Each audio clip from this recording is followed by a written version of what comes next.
Assalamualaikum warahmatullahi wabarakatuh.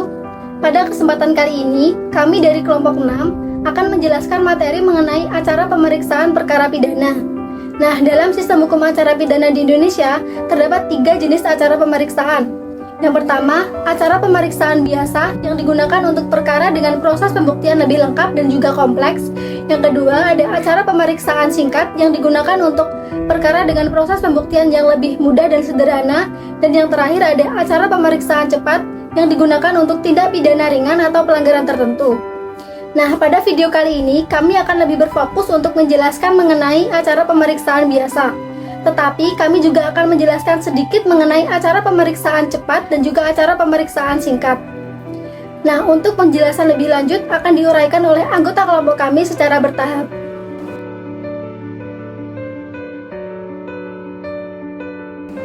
Nah, untuk yang pertama saya akan menjelaskan mengenai acara pemeriksaan biasa. Jadi, acara pemeriksaan biasa merupakan pemeriksaan yang dilakukan terhadap perkara yang membutuhkan pembuktian dan penerapan hukum yang tidak mudah dan sederhana.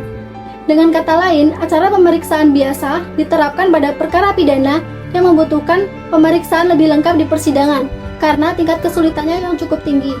Nah, dalam acara pemeriksaan biasa, sidangnya dinyatakan terbuka untuk umum, kecuali untuk perkara-perkara tertentu, seperti perkara kesusilaan dan perkara dengan terdakwanya anak-anak. Nah, untuk dasar hukumnya, acara pemeriksaan biasa diatur di dalam pasal 152 sampai dengan pasal 202 Undang-Undang Nomor 8 Tahun 1981 tentang Hukum Acara Pidana atau Kitab Undang-Undang Hukum Acara Pidana. Selanjutnya, ada proses persidangan acara pemeriksaan biasa. Jadi, proses persidangan perkara pidana dengan acara pemeriksaan biasa terdiri dari beberapa tahap. Di antaranya, yang pertama ada pelimpahan berkas perkara ke pengadilan yang berwenang. Jadi, proses pemeriksaan dimulai setelah tahap penyidikan selesai dilakukan oleh penyidik, yang dimana dalam tahap penyidikan tersebut, penyidik bertugas untuk mencari dan mengumpulkan alat bukti, serta membuat berkas acara pemeriksaan untuk mengungkap tindak pidana yang terjadi. Setelah seluruh proses penyidikan selesai, berkas perkara yang dibuat oleh penyidik tadi diserahkan kepada jaksa penuntut umum atau JPU untuk diteliti.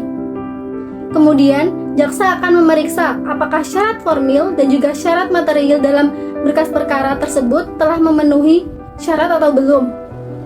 Jika masih terdapat kekurangan, maka berkas perkara akan dikembalikan kepada penyidik untuk dilengkapi. Namun, apabila jaksa menilai bahwa berkas perkara telah lengkap, maka jaksa akan menyatakan berkas perkara tersebut lengkap atau yang dikenal dengan istilah P21. Kemudian, setelah berkas perkara dinyatakan lengkap, jaksa penuntut umum memiliki kewajiban untuk melimpahkan perkara ke pengadilan negeri yang berwenang. Pelimpahan perkara tersebut dilakukan dengan menyerahkan surat dakwaan beserta seluruh berkas perkara kepada pengadilan. Selain surat dakwaan, jaksa juga menyerahkan barang bukti dan juga daftar saksi yang akan dihadirkan dalam persidangan. Untuk tahap selanjutnya, ada penetapan majelis hakim dan penetapan hari sidang. Jadi, jika pengadilan negeri telah menerima surat pelimpahan perkara dan berpendapat bahwa perkara tersebut termasuk ke dalam wewenangnya, ketua pengadilan akan menunjuk hakim yang akan menyidangkan perkara tersebut. Nah, dalam acara pemeriksaan biasa, majelis hakim pada umumnya terdiri dari 3 orang hakim, yaitu 1 hakim ketua dan 2 hakim anggota. Kemudian, hakim yang telah ditunjuk tadi akan menetapkan hari sidang, dan pada tahap itu juga, hakim akan memerintahkan kepada penuntut umum untuk memanggil terdakwa dan para saksi untuk datang di sidang pengadilan. Nah, dalam pemanggilan tersebut, terdakwa dan para saksi wajib menerima panggilan paling lambat 3 hari sebelum sidang dimulai. Selanjutnya, pada hari sidang yang telah ditetapkan, pengadilan wajib membuka persidangan, yang dimana untuk keperluan pemeriksaan, hakim ketua sidang membuka sidang dan menyatakan terbuka untuk umum, kecuali untuk perkara-perkara tertentu, seperti perkara kesusilaan dan perkara yang terdakwanya anak-anak.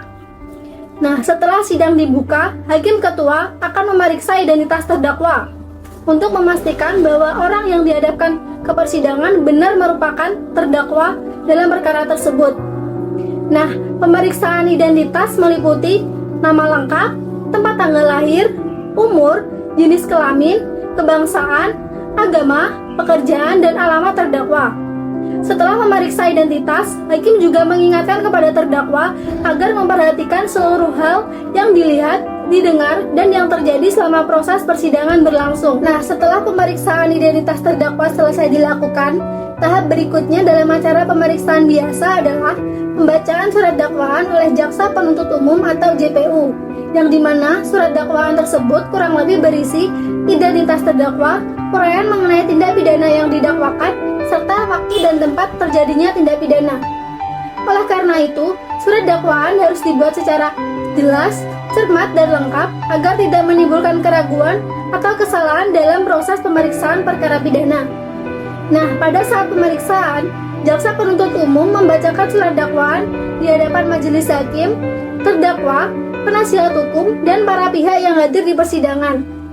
Nah, pembacaan dakwaan dilakukan secara terbuka agar seluruh pihak mengetahui secara jelas mengenai perbuatan yang dituduhkan kepada terdakwa.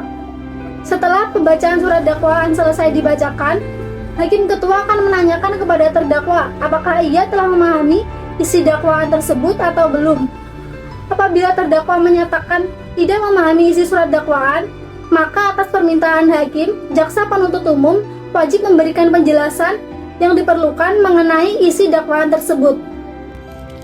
Pada kesempatan kali ini, saya akan membahas salah satu tahapan yang paling penting dalam proses persidangan pidana, yaitu tahap pembuktian dalam acara pemeriksaan biasa.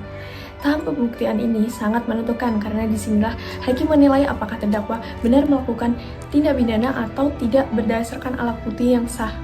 Nah, materi yang akan kita bahas meliputi yang pertama ada eksepsi atau keberatan terdakwa, yang kedua ada pemeriksaan saksi, yang ketiga ada pemeriksaan terdakwa, yang keempat ada alat bukti dalam persidangan, dan yang terakhir kita akan membahas peran hakim, jaksa, dan penasihat hukum atau advokat dalam sidang pidana. Pertama, kita akan masuk ke pembahasan mengenai eksepsi atau keberatan terdakwa. Eksepsi adalah keberatan yang diajukan oleh terdakwa atau penasihat hukumnya terhadap surat dakwaan yang dibuat oleh jaksa penuntut umum. Nah, biasanya eksepsi ini diajukan setelah jaksa selesai membacakan surat dakwaan di persidangan. Untuk tujuan dari eksepsi ini bukan untuk membantah isi perkara, tetapi untuk menilai apakah dakwaan tersebut sudah memenuhi syarat formil dan material ataupun belum. Nah, contoh eksepsi ini misalnya yang pertama ada surat dakwaan tidak jelas atau kabur, yang kedua ada identitas terdakwa salah, yang ketiga ada unsur tindak pidana tidak lengkap, dan yang terakhir ini pengadilan dianggap tidak berwenang untuk mengadili perkara tersebut. Nah, di pasal 199 ayat 1 disebutkan bahwa setelah surat dakwaan dibacakan, terdakwa dan atau advokat dapat mengajukan keberatan. Kemudian disusul pada 199 ayat 2 disebutkan bahwa keberatan sebagaimana dimaksud pada ayat 1 dapat diajukan terhadap A. kewenangan mengadili, B. surat dakwaan tidak dapat diterima, atau C. surat dakwaan harus dibatalkan. Nah, setelah eksepsi ini dibacakan, jaksa dapat memberikan tanggapan, lalu hakim akan memberikan putusan selah. Jika eksepsi diterima, maka dakwaan bisa dibatalkan atau perkara tidak dilanjutkan. Namun, apabila ditolak, persidangan akan masuk ke tahap pembuktian. Setelah itu, sidang masuk ke tahap pemeriksaan saksi. Nah, saksi ini merupakan orang yang melihat, mendengar, atau mengalami sendiri suatu tindak pidana. Nah, keterangan saksi ini menjadi salah satu alat bukti penting dalam perkara pidana. Dalam pasal 236 ayat 1 disebutkan bahwa keterangan saksi disampaikan secara langsung di sidang pengadilan. Kemudian pasal 236 ayat 2 disebutkan dalam hal keterangan saksi tidak dapat disampaikan secara langsung di sidang pengadilan, keterangan saksi dapat disampaikan melalui alat komunikasi audio visual. Jadi, dalam KUHP baru ini sudah diakui penggunaan teknologi seperti sidang melalui video conference atau media audio visual. Nah, dalam persidangan, saksi ini dipanggil satu persatu untuk memberikan keterangan di depan hakim. Sebelum memberikan keterangan, saksi terlebih dahulu disumpah agar mereka memberi keterangan yang jujur. Kemudian, biasanya jaksa akan mengajukan pertanyaan terlebih dahulu kepada saksi. Setelah itu, penasihat hukum ataupun advokat terdakwa juga diberikan kesempatan untuk bertanya guna menguji kebenaran keterangan saksi tersebut. Nah, kemudian hakim juga dapat mengajukan pertanyaan apabila ada hal yang dirasa belum jelas. Dari pemeriksaan saksi inilah, hakim mulai menilai apakah terdakwa benar melakukan tindak pidana ataupun tidak. Nah, pada pasal 237 ayat 1 dijelaskan bahwa keterangan satu orang saksi tidak cukup untuk membuktikan bahwa terdakwa bersalah terhadap perbuatan yang didakwakan kepadanya. Kemudian pasal 237 ayat 2 dijelaskan, ketentuan sebagaimana dimaksud pada ayat 1 tidak berlaku jika keterangan seorang saksi diperkuat dengan alat bukti lain.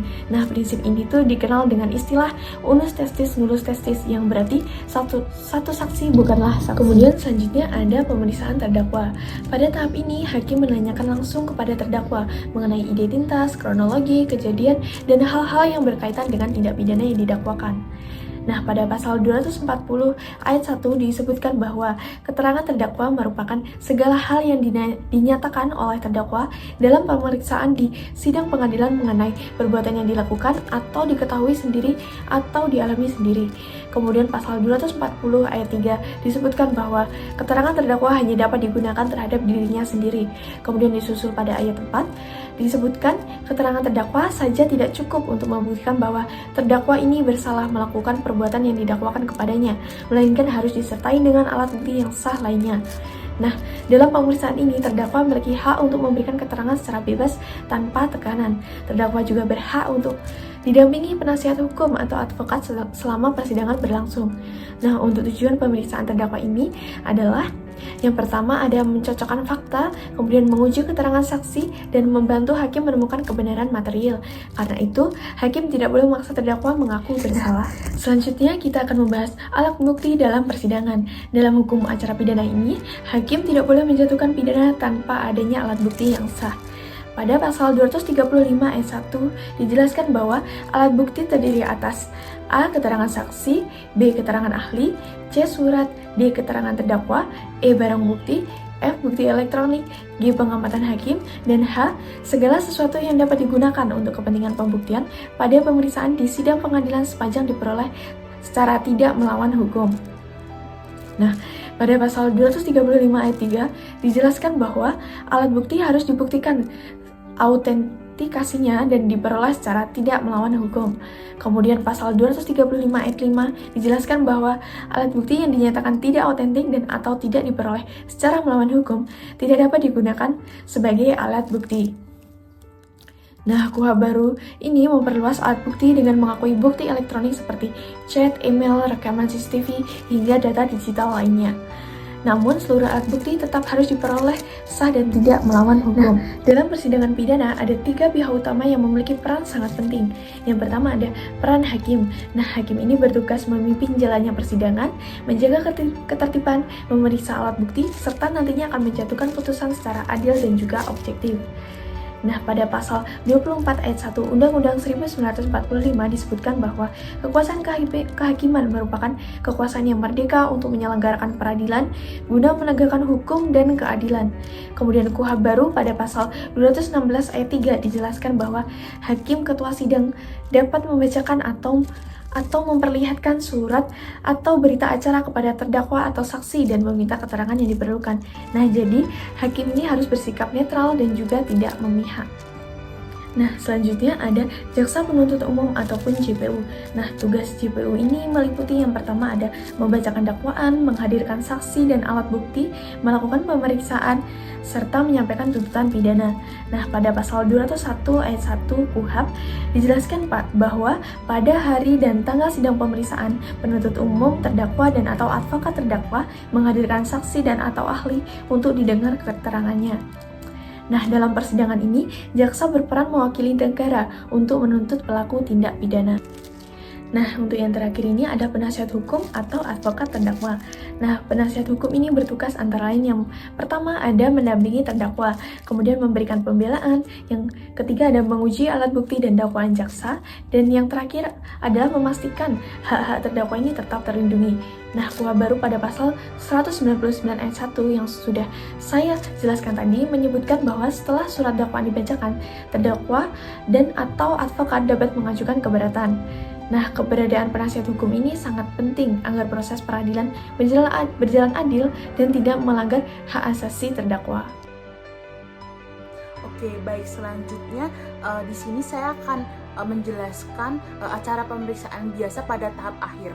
Nah, yang pertama nanti saya akan menjelaskan tuntutan pidana oleh jaksa, dan kedua pembelaan pledoi terdakwa, terus yang ketiga replik dan duplik, dan keempat musyawarah majelis hakim, dan yang terakhir pembacaan putusan atau biasa disebut vonis. Oke, baik. Di sini yang pertama saya akan menjelaskan tuntutan pidana oleh jaksa. Nah, dalam proses peradilan pidana salah satu tahapan penting setelah pemeriksaan saksi, terdakwa, dan alat bukti selesai dilakukannya tahap tuntutan pidana oleh jaksa penuntut umum atau yang biasa disebut dengan JPU. Nah, tuntutan pidana merupakan pernyataan resmi dari jaksa penuntut umum yang berisi pendapat hukum mengenai hasil pemeriksaan persidangan sekaligus permintaan hukum terhadap terdakwa. Pada tahap ini, jaksa menyampaikan kesimpulan adalah terdakwa terbukti melakukan tindak pidana berdasarkan fakta-fakta yang terungkap di persidangan dan alat bukti yang sah menurut hukum. Nah, dasar menyampaikannya tuntutan pidana diatur dalam pasal 182 ayat 1 huruf A KUHP yang menyatakan bahwa setelah pemeriksaan dinyatakan selesai, penuntut umum mengajukan tuntutan pidana di depan persidangan. Nah, dalam menyusun tuntutannya, jaksa biasanya menguraikan beberapa hal penting. Nah, yang pertama fakta-fakta persidangan yang diperoleh dari keterangan saksi, ahli, surat petunjuk maupun keterangan terdakwa. Yang kedua, alat bukti yang sah.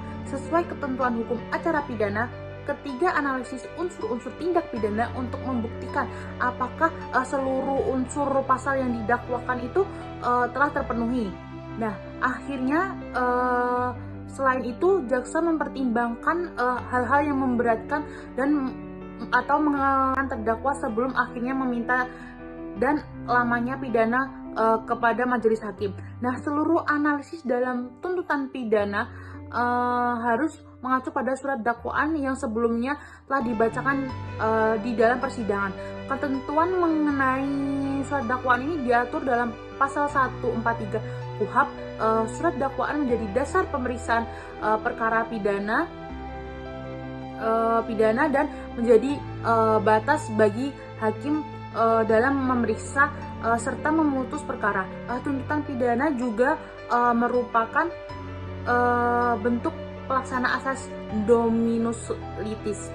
Nah, yaitu asas yang memberikan kewenangan pada jaksa penuntut umum sebagai pengendali penuntutan perkara pidana. Dasar mengenai wewenang tersebut diatur dalam pasal 137 yang menegaskan bahwa penuntut umum berwenang dan melakukan penuntutan terhadap seorang yang diduga melakukan tindak pidana di wilayah hukumnya. Nah, selain itu, pengertian penuntut sendiri dijelaskan dalam pasal 1 angka 7 KUHP, yaitu tindakan penuntut umum untuk melimpahkan perkara pidana ke pengadilan negeri yang berwenang agar diperiksa dan diputus oleh hakim. Melalui tindakan pidana, jaksa tidak hanya meminta hukuman bagi terdakwa, tetapi juga menunjukkan hasil analisis hukum atas seluruh proses pembuktian di dalam persidangan. Oleh karena itu, tahap tuntutan pidana menjadi bagian yang sangat penting dalam menentukan arah putusan hakim pada akhir persidangan pidana. Baik, yang kedua, pledoi atau pembelaan terdakwa. Setelah jaksa penuntut umum membacakan pidana di persidangan, tahapan berikutnya adalah pembelaan atau pledoi dari terdakwa maupun penasihat hukumnya. Pledoi merupakan hak yang diberikan kepada terdakwa untuk membela diri terhadap seluruh tuntutan yang diajukan oleh jaksa penuntut umum. Melalui pledoi, terdakwa diberikan kesempatan untuk menyampaikan pendapat, keberatan maupun alasan-alasan hukum yang dianggap dapat meringankan atau bahkan membebaskan dirinya dari tuntutan pidana, atau tidak memenuhi syarat sebagai alat bukti yang sah menurut hukum. Nah, pledoi juga biasanya tuh memuat alasan-alasan yang meringankan terdakwa seperti sikap sopan saat di dalam persidangan, terus belum pernah melakukan tindak pidana atau belum pernah dihukum, terus menyesali perbuatannya atau memiliki tanggungan keluarga. Dalam beberapa perkara, penasihat hukum juga dapat memohon agar terdakwa dibebaskan segala dakwaan apabila dianggap tidak terbukti secara sah dan meyakinkan. Namun apabila terdakwa dinilai tidak tidak bersalah, maka pembelaan biasanya berisi permohonan agar hakim menjatuhkan pidana yang seringan-ringannya. Pleidoy merupakan bentuk pelaksanaan hak membela diri atau right to defense dalam sistem peradilan pidana. Hak ini menjadi bagian penting dari prinsip fair trial atau peradilan yang adil karena terdakwa diberikan kesempatan yang seimbang menyampaikan pembelaannya. Sebelum hakim menjatuhkan putusan, hak terdakwa untuk memperoleh pembelaan juga dijamin dalam pasal 54 KUHP yang menyatakan bahwa terdakwa berhak mendapatkan bantuan hukum dari penasihat hukum pada tingkat pemeriksaan. Selain itu, prinsip persamaan di depan hukum atau dalam hukum. Nah, terdakwa menjadi dasar penting agar putusan pengadilan tidak hanya didasarkan pada sudut pandang penuntut umum semata. Dengan adanya pidana diharapkan berjalan secara objektif dan adil, menghormati hak-hak terdakwa sebagai subjek hukum yang tetap harus dilindungi selama proses persidangan berlangsung. Baik, yang ketiga ada replik dan duplik. Nah, setelah terdakwa penasihat hukum menyampaikan pleidoy atau pembelaan di persidangan, proses pemeriksaan perkara pidana belum berakhir. Nah, tahap berikutnya adalah replik dan duplik yang merupakan bagian proses adu argumen hukum antara penuntut umum dan pihak terdakwa. Replik adalah tanggapan yang disampaikan oleh jaksa penuntut umum terhadap pembelaan atau pleidoy terdakwa. Dalam replik memberikan jawaban bantahan atas argumentasi yang diajukan oleh terdakwa atau penasihat hukumnya. Jaksa biasanya menegaskan kembali bahwa dakwaan tuntutan pidana yang diajukan telah didukung oleh fakta-fakta persidangan serta alat bukti yang sah menurut hukum. Nah, melalui replik, penuntutan umum dapat menjelaskan mengapa alasan-alasan yang diajukan dalam pembelaan tidak cukup untuk menggugurkan dakwaan maupun tuntutan pidana. Dengan demikian, replik berfungsi untuk memperkuat posisi hukum penuntut umum sebagai perkara memasuki tahap akhir persidangan. Setelah replik disampaikan, terdakwa atau penasihat hukumnya diberikan kesempatan untuk memberikan tanggapan kembali yang disebut dengan duplik. Duplik merupakan jawaban atas replik yang diajukan oleh jaksa penuntut umum. Dalam duplik, terdakwa atau penasihat hukum dapat menegaskan kembali argumentasi pembelaan yang telah disampaikan sebelumnya. Selain itu, duplik juga dapat berisi bantahan terhadap tanggapan jaksa, penjelasan tambahan mengenai fakta persidangan, serta alasan-alasan hukum yang mendukung permohonan agar terdakwa dibebaskan, dilepaskan segala tuntutan hukum atau setidaknya dijatuhi pidana yang lebih ringan. Tahap replik dan duplik menunjukkan bahwa proses peradilan pidana dilaksanakan secara seimbang dan memberikan kesempatan yang sama kepada kedua belah pihak untuk mempertahankan pendapat hukumnya. Melalui mekanisme ini, hakim dapat mendengar dan mempertimbangkan seluruh argumentasi yang berkembang di persidangan sebelum mengambil keputusan. Keberadaan replik dan duplik ini juga mencerminkan penafsiran asas fair trial atau peradilan yang adil, karena baik penuntut umum maupun terdakwa diberikan hak yang sama menyampaikan pandangan hukumnya secara terbuka di hadapan majelis hakim. Nah, dasar mengenai tahapan ini terdapat dalam pasal 182 ayat 1 KUHP. Pasal 182 ayat 1 huruf B KUHP mengatur bahwa setelah tuntutan pidana dibacakan, terdakwa atau penasihat hukumnya diberikan kesempatan untuk mengajukan pembelaan atau pleidoy. Selanjutnya, pasal 182 ayat 1 huruf C KUHP memberikan kesempatan kepada penuntut umum untuk mengajukan tanggapan dan pembelaan tersebut dikenal sebagai replik, dan memberikan hak kepada terdakwa untuk penasihat hukumnya untuk memberikan jawaban kembali yang disebut duplik. Baik, yang keempat, musyawarah majelis hakim. Nah, setelah rangkaian persidangan selesai dilaksanakan mulai dari pemeriksaan saksi, pemeriksaan terdakwa, pembuktian, tuntutan pidana, pembelaan, replik hingga duplik, maka perkara memasuki tahap musyawarah majelis hakim. Nah, tahap ini merupakan salah satu bagian terpenting dalam proses peradilan pidana karena menjadi dasar bagi hakim untuk menentukan putusan yang akan dijatuhkan kepada terdakwa. Musyawarah majelis hakim dilakukan oleh hakim ketua bersama hakim anggota secara tertutup dan rahasia. Kerahasiaan musyawarah dimaksudkan untuk menjaga independensi hakim dalam menilai perkara serta menjamin bahwa putusan yang dihasilkan benar-benar didasarkan pada pertimbangan hukum dan hati nurani hakim tanpa adanya pengaruh dari pihak luar. Nah, dalam proses musyawarah, majelis hakim akan menelaah dan mempertimbangkan seluruh aspek yang telah diterapkan selama persidangan. Pertimbangan tersebut meliputi surat dakwaan yang diajukan penuntut umum, alat-alat bukti yang diajukan di persidangan, tuntutan pidana dari jaksa, pembelaan atau pledoi terdakwa, replik dan duplik para pihak. Nah, serta seluruh fakta hukum yang berhasil dibuktikan selama persidangan perkara berlangsung. Selain mempertimbangkan aspek-aspek tersebut, hakim juga harus menggunakan keyakinannya dalam menilai apakah terdakwa benar-benar terbukti melakukan tindakan pidana yang didakwakan. Namun keyakinan hakim tidak boleh berdiri sendiri. Keyakinan tersebut harus didukung oleh alat bukti yang sah menurut hukum. Hal ini sejalan dengan ketentuan pasal 183 KUHP yang menyatakan bahwa hakim tidak boleh menjatuhkan pidana kepada seseorang kecuali apabila dengan sekurang-kurangnya dua alat bukti yang sah ialah memperoleh keyakinan bahwa suatu tindak pidana benar-benar terjadi dan bahwa terdakwa yang bersalah melakukan. Nah, ketentuan ini dikenal sebagai sistem pembuktian menurut undang-undang secara negatif Beelzebub, yaitu perpaduan antara alat bukti yang sah dan keyakinan hakim. Selanjutnya, mekanisme pengembalian keputusan dalam musyawarah majelis hakim diatur dalam pasal 182 ayat 6 KUHP.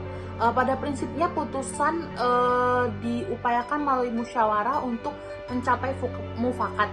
Apabila mufakat tidak tercapai, keputusan diambil dari berdasarkan suara terbanyak. Jika suatu terbanyak juga tidak dapat memperoleh, maka dipilih pendapat yang paling menguntungkan bagi terdakwa.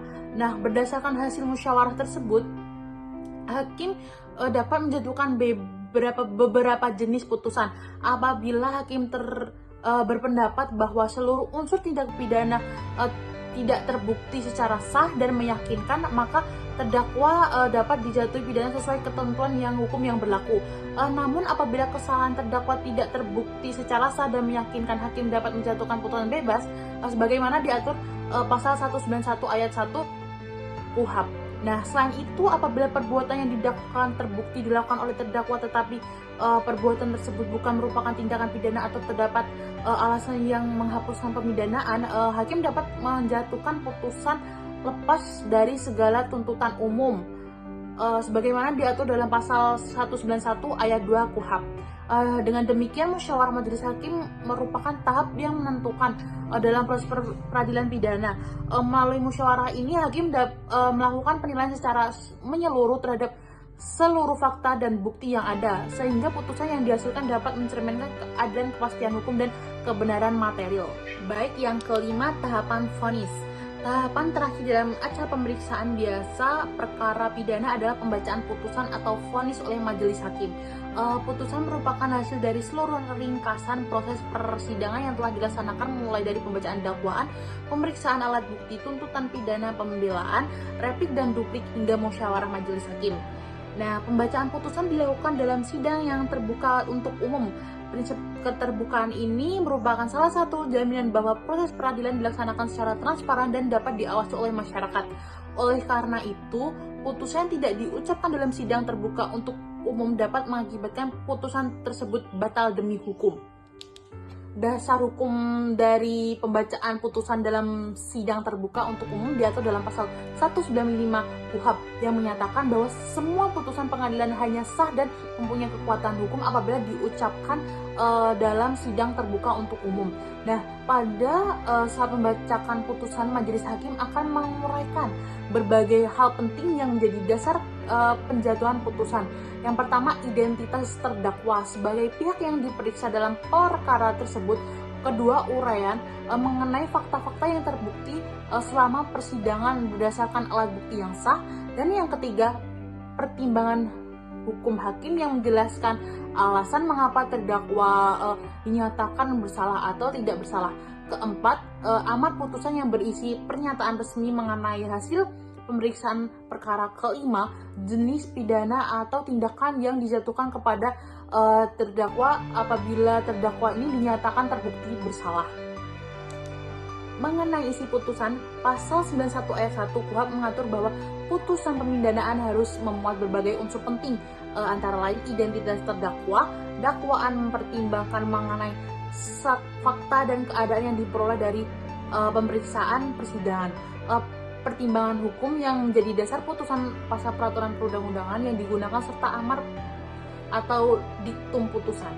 Nah, berdasarkan hasil pemeriksaan dan musyawarah majelis hakim, terdapat beberapa kemungkinan putusan yang dapat dijatuhkan apabila kesalahan terdakwa terbukti secara sah dan meyakinkan berdasarkan sekurang-kurangnya dua alat bukti yang sah serta keyakinan hakim, maka hakim menjatuhkan putusan pemidanaan. Sebaliknya, apabila kesalahan terdakwa tidak terbukti secara sah meyakinkan, hakim akan menjatuhkan putusan bebas sebagaimana diatur dalam pasal 191 ayat 1 KUHP. Selain itu, apabila perbuatan yang didakwakan terbukti dilakukan oleh terdakwa tetapi menurut hukum perbuatan tersebut bukan merupakan tindak pidana atau terdapat alasan yang menghapuskan pidanaan, maka hakim dapat menjatuhkan putusan lepas dari segala tuntutan hukum sesuai dengan pasal 191 ayat 2 KUHP. Setelah putusan dibacakan, hakim juga akan menjelaskan hak para pihak untuk menerima putusan tersebut, mengajukan upaya hukum banding atau menyatakan pikir-pikir sesuai ketentuan hukum acara pidana.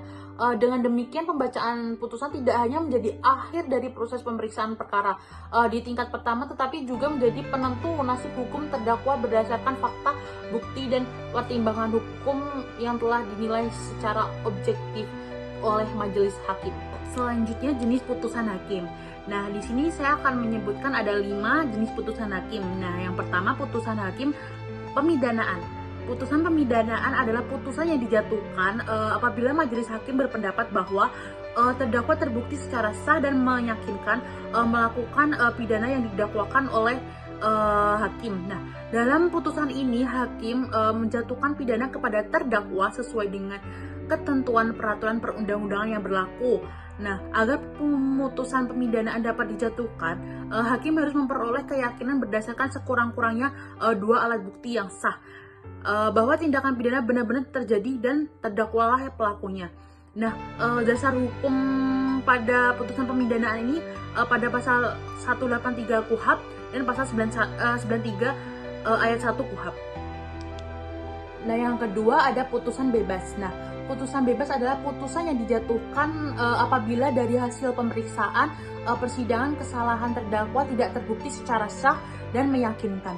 Dengan kata lain, alat bukti yang diajukan tidak cukup untuk membuktikan bahwa terdakwa melakukan tindak pidana yang didakwakan. Dalam putusan ini, terdakwa dinyatakan tidak bersalah dan dibebaskan, dan dari itu dakwaan penuntut umum. Dasar hukum pada putusan bebas yaitu pada pasal 191 ayat 1 KUHP.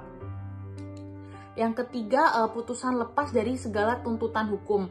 Putusan lepas dari segala tuntutan hukum dijatuhkan apabila perbuatan yang didakwakan kepada terdakwa terbukti dilakukan. Tetapi menurut hukum, perbuatan tersebut bukan merupakan tindak pidana atau terdapat alasan yang menghapuskan pemidanaan.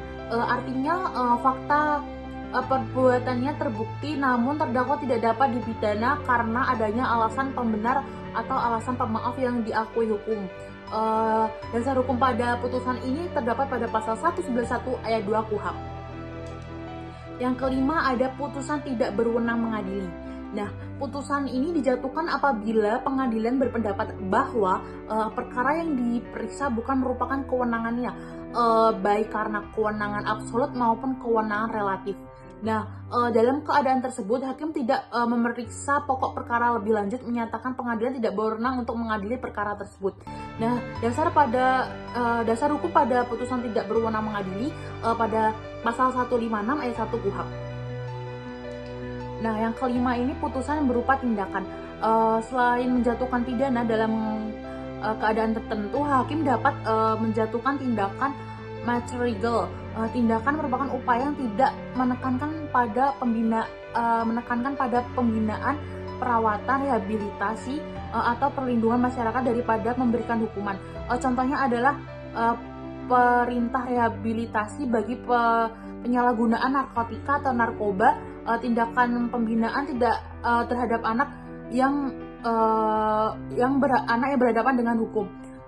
Dasar hukum pada putusan ini pada pasal 103 Undang-Undang Nomor 35 Tahun 2009 tentang narkotika dan ketentuan mengenai tindakan dalam Undang-Undang Sistem Peradilan Pidana Anak. Ciri-ciri pemeriksaan singkat yang pertama digunakan untuk perkara yang menurut pemanggilan umum pembuktiannya mudah dan sederhana. Yang kedua, penuntut umum melimpahkan perkara ke pengadilan dengan surat dakwaan yang dibuat secara singkat.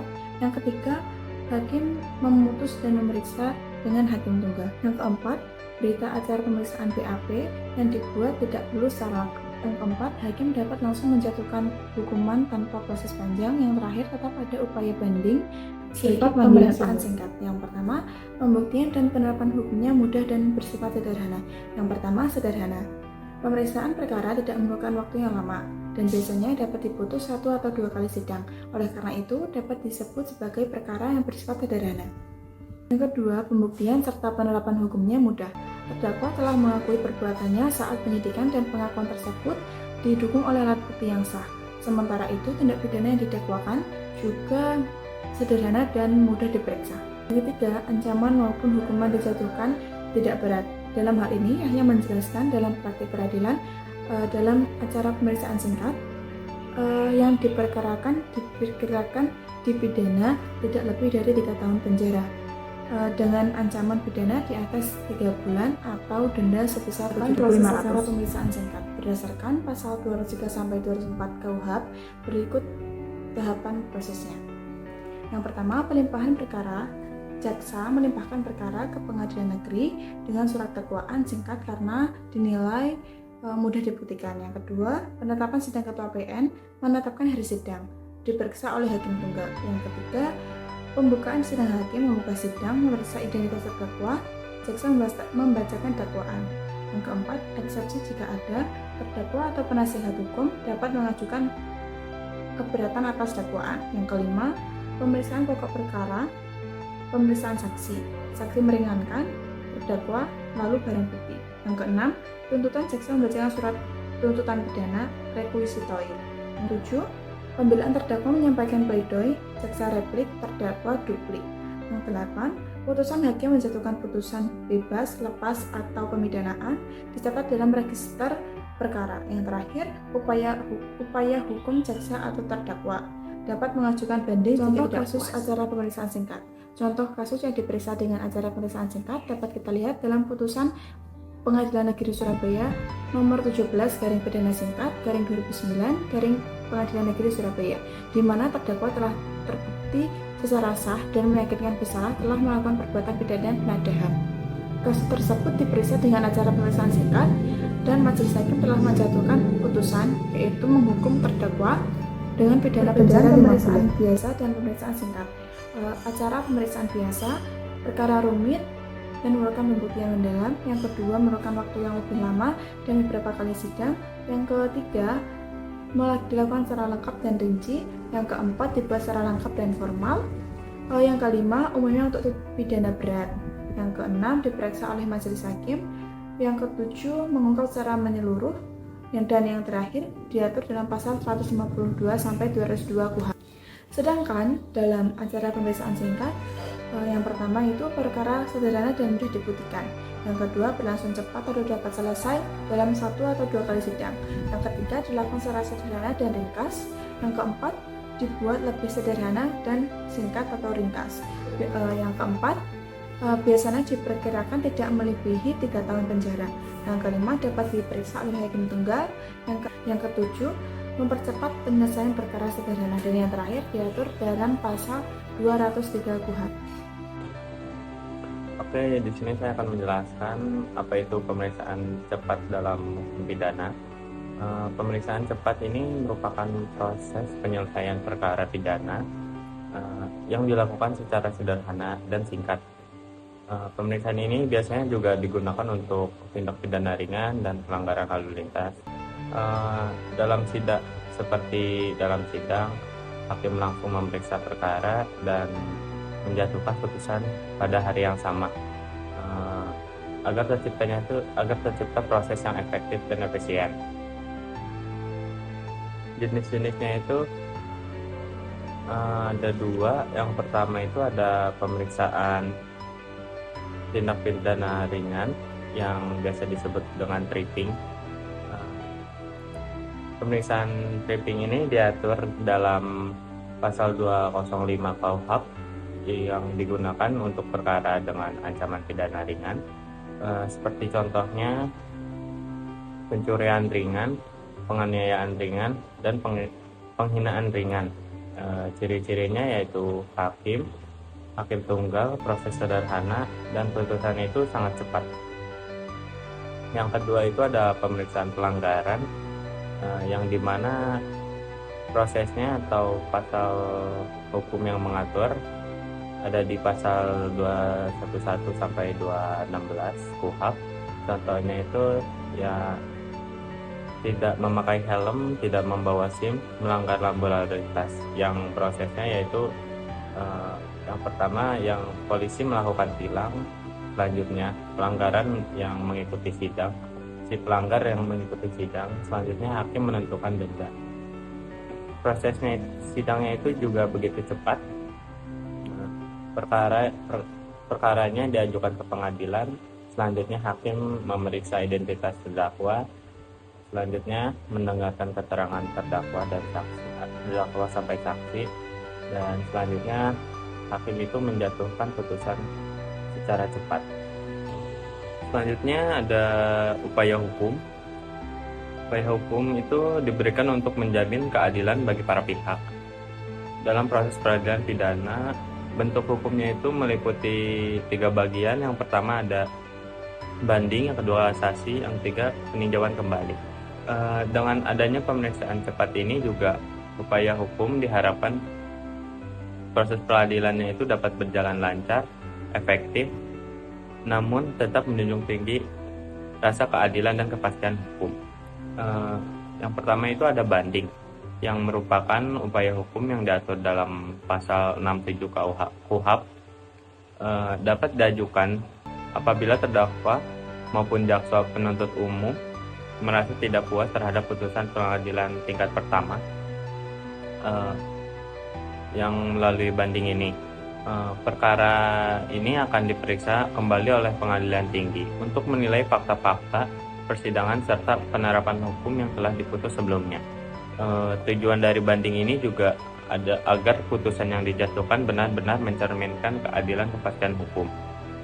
Yang kedua itu ada kasasi, yang dimana upaya hukum yang diaturnya itu ada di pasal 244 KUHP dan diajukan untuk menilai apakah penerapan hukum dalam proses putusan sebelumnya itu sudah sesuai dengan ketentuan peraturan perundang-undangan. Dalam proses kasasi ini juga pemeriksaan tidak berfokus pada fakta persidangan, melainkan pada penerapan hukumnya. Pemeriksaan kasasi juga dilakukan oleh Mahkamah Agung Republik Indonesia sebagai lembaga peradilan tertinggi di Indonesia. Selanjutnya ada yang terakhir yaitu PK atau peninjauan kembali, yang merupakan hukum luar biasa yang diatur di 263 KUHP dan dapat diajukan terhadap putusan yang berkuasa hukum tetap. PK ini juga dilaksanakan apabila ditemukan bukti baru atau novum yang adanya kehilafan hakim maupun terdapat pertentangan dalam putusan pengadilan. Jadi permohonan PK ini juga diajukan kepada Mahkamah Agung Republik Indonesia dengan tujuannya itu memberikan perlindungan hukum. Dari selanjutnya kita masuk ke kesimpulan yang dimana proses peradilan pidana di Indonesia juga memiliki beberapa bentuk pemeriksaan, yaitu yang pertama ada di pemeriksaan biasa, yang kedua pemeriksaan singkat, dan pemeriksaan cepat, yang masing-masing memiliki prosedur serta karakteristik yang berbeda sesuai dengan jenis perkara yang ditangani. Dalam pemeriksaan biasa, proses persidangannya itu dimulai dari pelimpahan perkara, pembacaan dakwaan, dan tahap pembuktian hingga tuntunan pembelaan dan putusan hakim. Sementara itu, pemeriksaan singkat dan pemeriksaan cepat digunakan untuk perkara yang lebih sederhana agar penyelesaian perkara itu dilakukan secara efektif, cepat, dan menjamin keadilan. Selain itu juga peradilan pidana memberikan upaya hukum berupa banding, kasasi, dan peninjauan kembali sebagai bentuk untuk perlindungan hak para pihak untuk memperoleh putusan yang cepat, adil, tepat, dan sesuai dengan ketentuan yang berlaku. Mungkin sekian dari presentasi kelompok kami. Kurang lebihnya saya ucapkan mohon maaf. Terima kasih.